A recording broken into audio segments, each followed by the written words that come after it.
What up, guys? Today we're gonna be working on mandalas.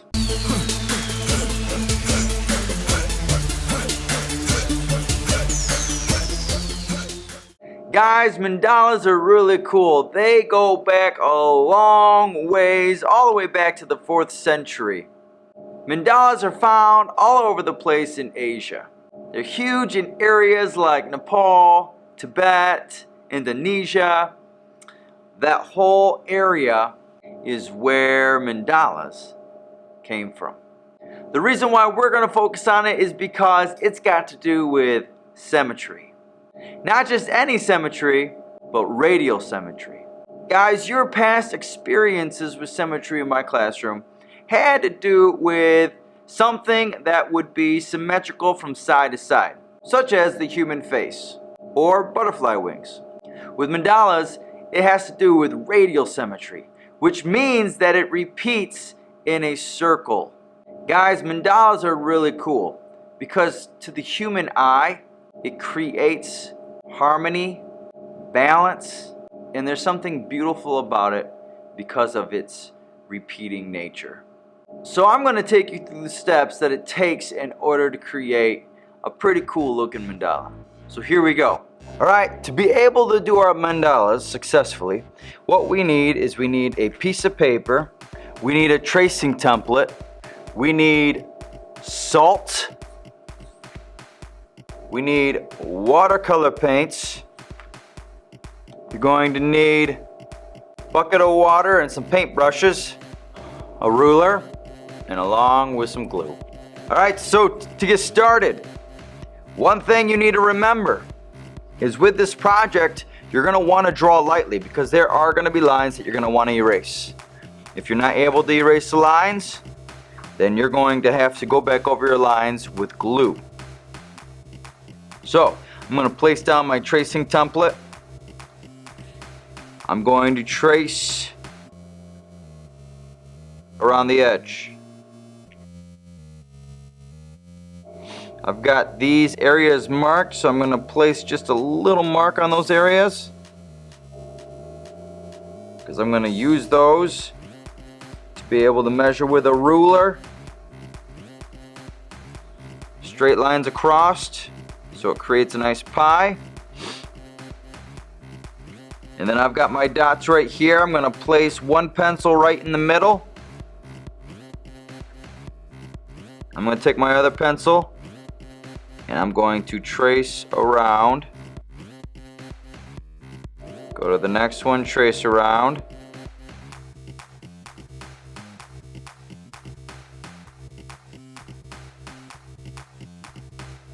And as you can see, now I've got different sections that have my different sizes of circles. Okay, now with those marks that I put on the edge, I'm going to take my ruler and I'm going to line up from mark to mark also through the middle.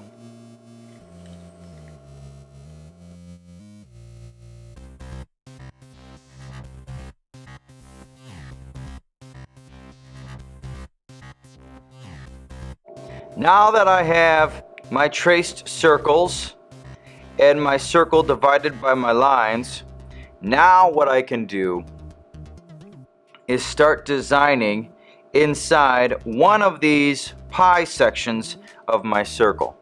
Since this is radial symmetry, whatever I do in this pie, I need to do as well in this one.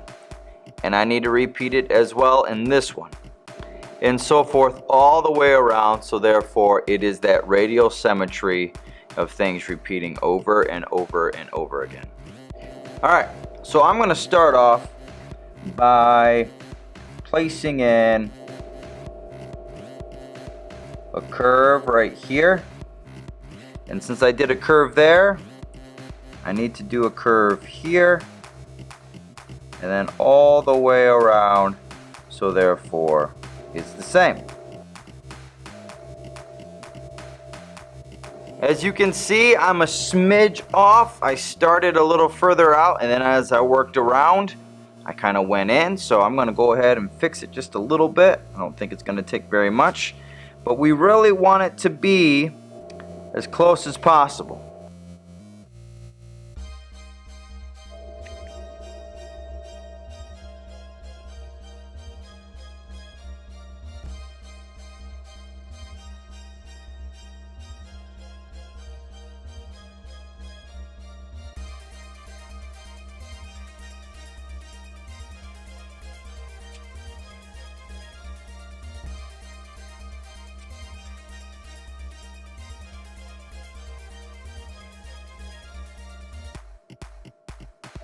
Some things I'm looking for to make sure that I'm symmetrical from one section to the other is, like, for example, this guy, I started in the middle and then I came up and I'm near the middle. So the next one, again, start in the middle, come up near the middle. I can see that this guy's off, so I'm gonna go ahead and fix it, try to get him right back on track.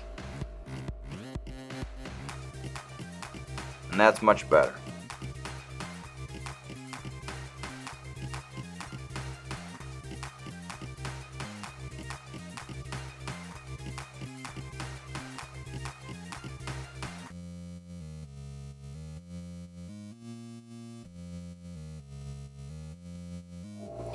One thing to think about as you're working through your mandala is what lines you want to keep and what lines you don't want to keep.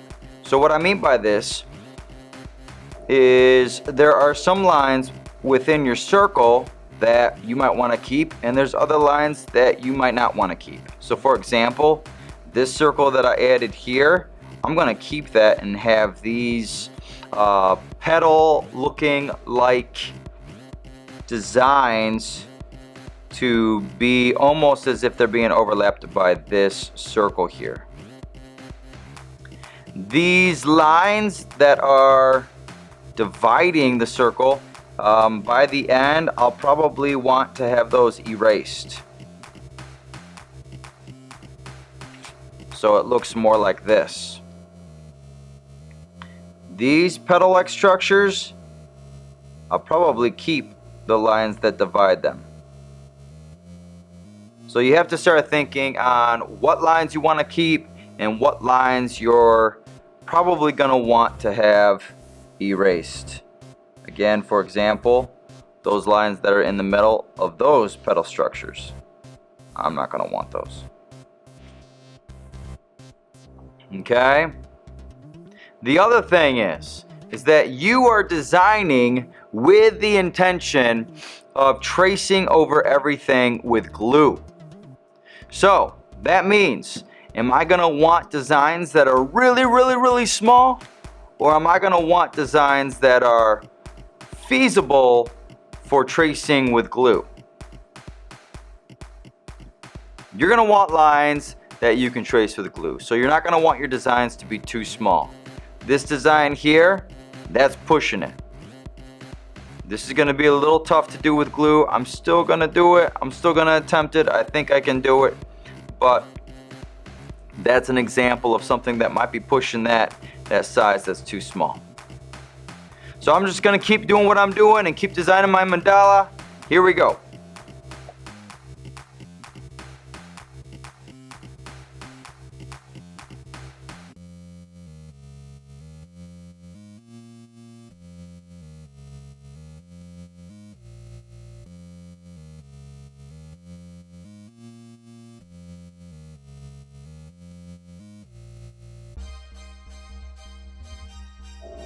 Alright guys, so now that I'm done with my pencil lines, now it's time to erase the pencil lines that I don't want, keep the ones that I want, have a finished pencil drawing, and then start tracing with my glue.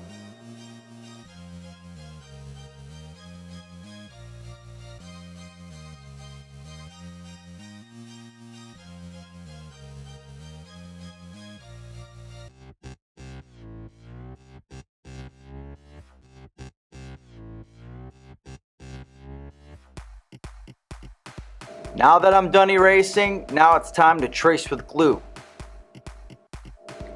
Guys, when tracing with glue, you need to be very, very careful. We're going for craftsmanship. Okay, and you've got some tighter spaces that you got to be really particular with. But if this is my line that I'm going to trace with my glue, I need to make sure that my hand is positioned in a way to where I can trace this line with the best craftsmanship of my ability. So having the glue straight up and down and gluing it in some areas might be best, but for the majority of time, it's not going to be the best option. Also, I have some people that will lay glue down and then push through. If I do that, it's going to give me a double line of glue. And you're still going to see my pencil line. We do not want a double line of glue. We want a single line that is right on your pencil line. So you lay it down and you pull away from where you're putting the glue down. This is going to give you the nice craftsmanship. So make sure that you're staying focused and that you're doing your best when tracing your lines with glue.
Okay, so I have my middle section all traced with glue. I had some really tight spots, and I'm fairly happy with how it turned out.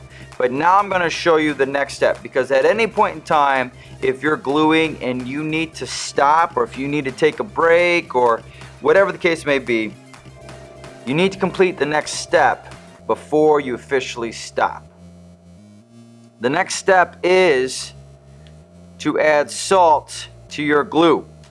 So I'm going to take this salt and I'm going to sprinkle it right on top of my glue.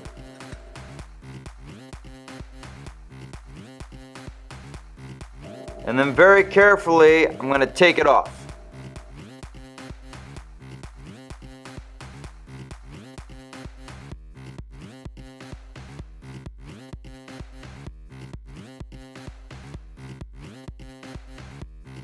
And try to get off as much excess as possible. Now that I've got all that excess off, I'm going to keep going, but I just wanted to show you what that next step is if by chance you have to stop in the middle of gluing.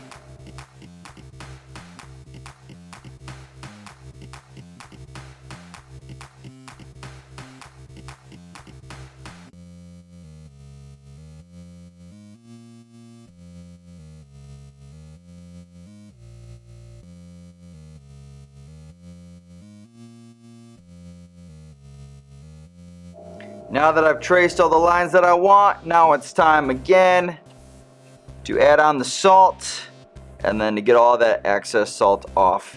And then we're gonna let it 100% dry before we do the next step.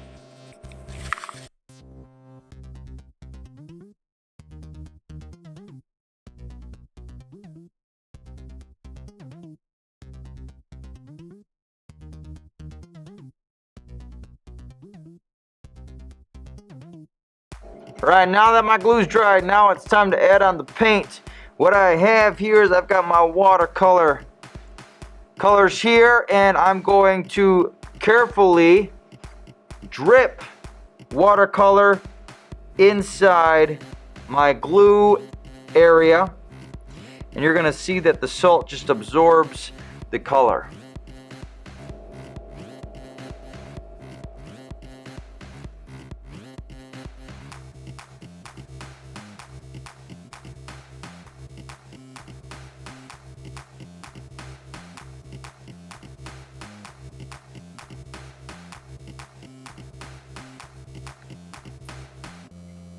You need to be very, very careful because we don't want paint to get on our white paper.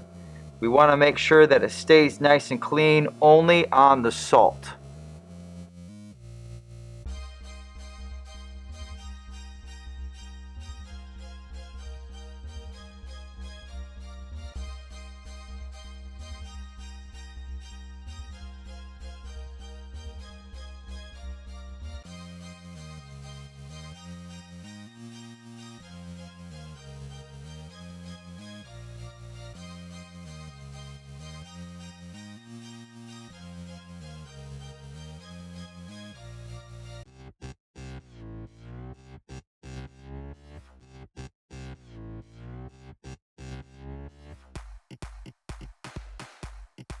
Alright, so ladies and gentlemen, now we've got it.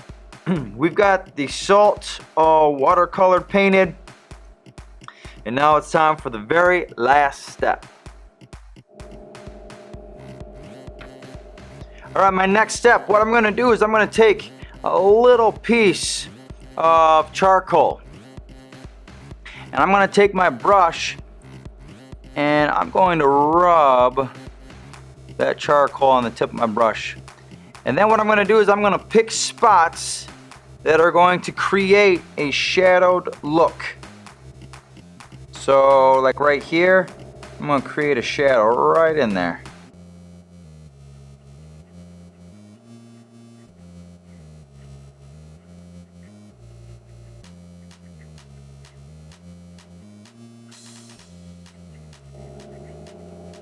And I don't want you just to choose anywhere to place in shadows. I want you to try to think in a strategic way. Where might a shadow show up here if the light is shining from a certain area? So I'm going to do it as if the light is shining from this side, where would the shadow appear?